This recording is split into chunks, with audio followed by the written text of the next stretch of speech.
Hey, you guys. It's pretty good, thanks. That's kind of a tough act to follow. I promise I won't sing for you guys.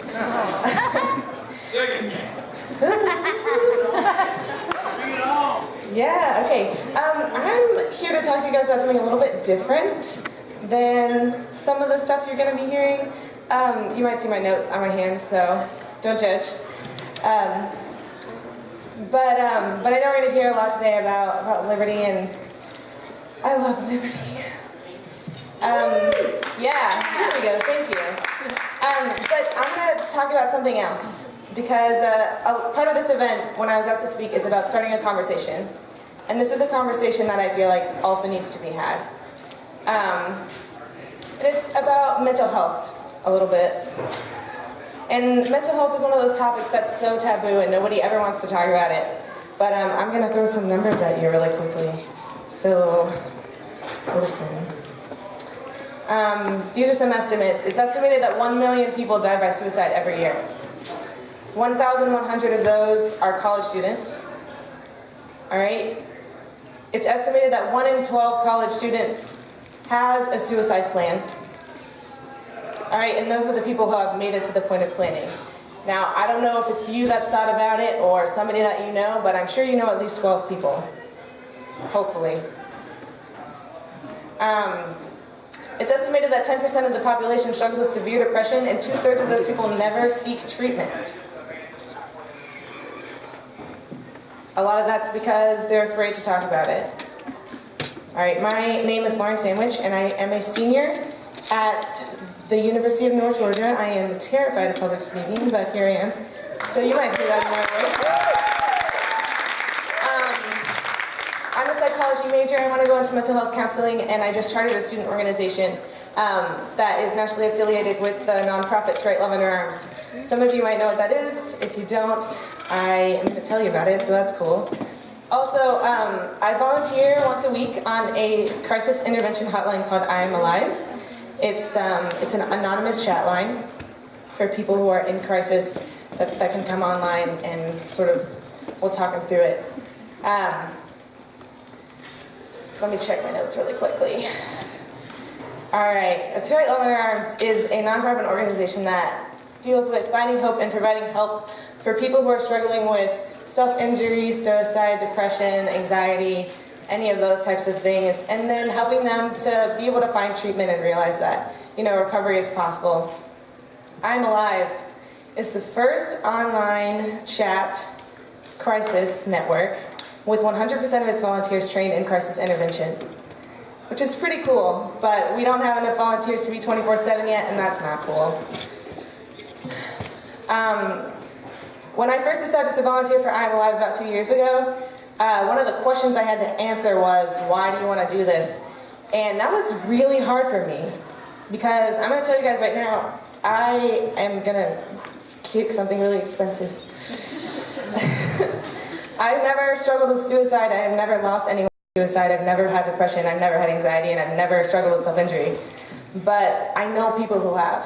My best friend in high school, all through middle school and high school actually, attempted to take her life twice. And I didn't know until 2 years after the fact that she was self-injuring and that she had an eating disorder and that she had attempted suicide. Now, when that's your best friend and they finally come out and tell you something like that, and you're like, how did I not know that? Because you would think that there are warning signs. And there are, and in retrospect, I can see all of them. But I think I chose not to see it because I didn't know how to respond to it. I didn't know how to react. I think when it comes to difficult topics like this, we just tend to ignore it because we don't know what to do about it. If you don't think that there's a way that you can help, you just pretend it doesn't exist and hope it goes away. One of the things I see every week, people coming online, one of the trends, the thing that everybody has in common, it seems like, they feel like they're a burden. They feel like they don't have anybody that they can talk to. They feel like that if they go and ask somebody else for help, if they burden people with their problems, but that makes them weak for some reason.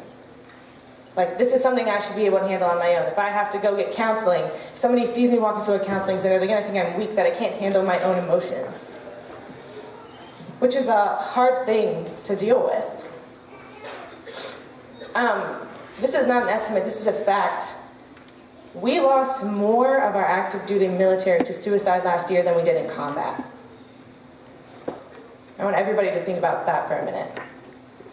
The University of North Georgia is a military college. It's one of the 16 military colleges in the United States. You can imagine the stigma on our campus surrounding these issues. There are plenty of medical leads. I mean, I know several people. Being involved with Right Love You especially meet plenty of people that have been medically disqualified to commission into the military for several, like mental health reasons that happened years and years ago. So people who are active duty are afraid to seek treatment. People who are coming back from Iraq, it's estimated that 1 in 5 come back with PTSD. That's huge. All right, I know we all want to bring our troops home, but when we're bringing them home, we need to be able to provide them with the resources to face these things and not go through them on their own. Basically, I got a heart for this organization because I was blind to what was going on for so long, to someone so close to me in my life. And now I have plenty of people that are so close to me in my life that I'm glad that I can see now, that I can be there, that I can help them, that I can provide them with resources and send them in that avenue, be that person that's not afraid to talk about it with them. And that's kind of my challenge to everybody today. Is to spark that conversation, to talk about it. Are you thinking about suicide is a question that needs to be asked in a lot of situations, and it's hard to ask that question. But it could save somebody's life. All right, we don't need anybody else with lost family members or lost friends, lost loved ones, because it affects all of us. And like I said, maybe you have not struggled with mental health. I have not struggled with mental health, but I guarantee you it will touch your life at some point. And that's why this is so important. Basically, what To Right Love does and what I Am Alive does is it tells people that hope is real and that hope is real and that recovery is possible and that everybody is a living story and those stories are important. And that is so important.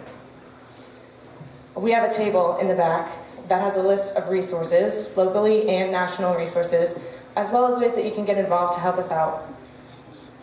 So I encourage you guys to stop by. If you don't need a counseling center or a hotline, I encourage you to pick one up anyway because you might be able to give it to a friend at some point in time.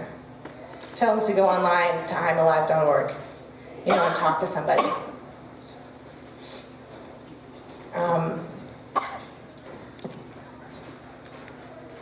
So I want everybody to think about this in a way and move for something. Robbie Wills is going to speak later. Rise up, make a change. Be the change that you want to see. It's time for us to stand together and fight that stigma and move away from this place where we can't talk about these things because it's an issue that affects every single person, not just a select few. It's not the crazy people, it's not the emo people, it's every person, it's the humans. Thank you guys.